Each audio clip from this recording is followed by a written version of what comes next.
తిరుపతి శ్రీ తాతయ్యగుంట గంగమ్మ ఆలయంలో వరలక్ష్మి వ్రత వేడుకలు ఘనంగా జరిగాయి. పెద్ద ఎత్తున భక్తులు వరలక్ష్మి వ్రతం జరిగే అమ్మవారి ఆలయానికి పోటెత్తిన పరిస్థితి.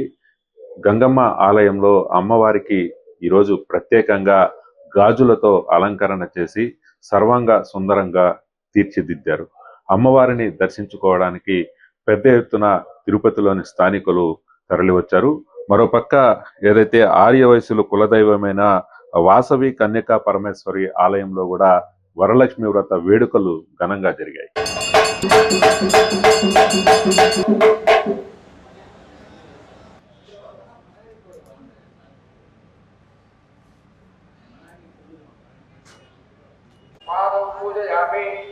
ఓం చపలాయ నమః జాననే పూజయామి. ఓం పీతాంబరధరాయ నమః పూరు పూజయామి. ఓం రత్మాలయాయ నమః నాసికాం పూజయామి. ఓం హరిద్రా కుంకుమోపేన గృహీత్వా భక్తిపుత్రికే శ్రీ వరలక్ష్మీ దేవతాయ నమః అక్షతాన్ని సమర్పయామి.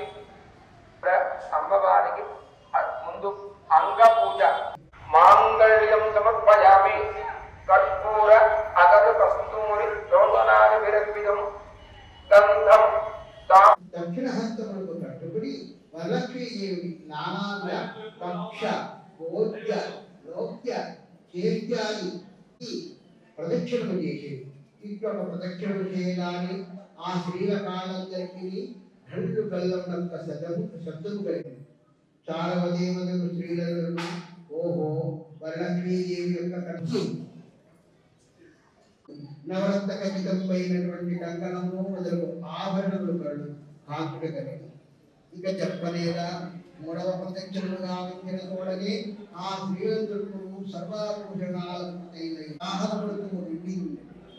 అంతటా ఆ స్త్రీలను తోడ్పడి గృహములకు పోవుటకు వారి వారి ఇల్లు నింది గుర్రములు ఏనుగులు మామగారికి మొదలైనటువంటి పెద్దవాళ్ళందరికీ చెప్పగా వారు ఈ స్వప్నము వృత్తంపైనది ఒకరితో నగరు ఓహో ఇది పార్వతీదేవి యొక్క భాష.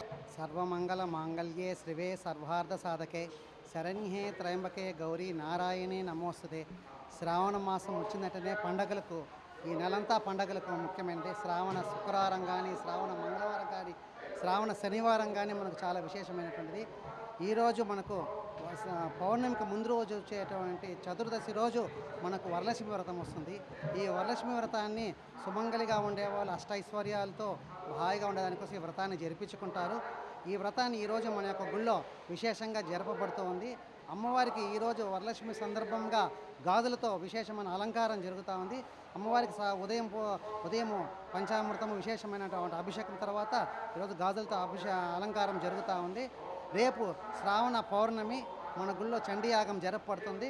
రేపు హయగ్రీవ జయంతి, రాఖీ పౌర్ణిమ, జంజాల పండగ ఇన్నినూ రేపు వినడం విశేషము. అది శ్రావణ మాసం యొక్క విశిష్టత. ఆలయ అర్చకులు రాఘవ శర్మ.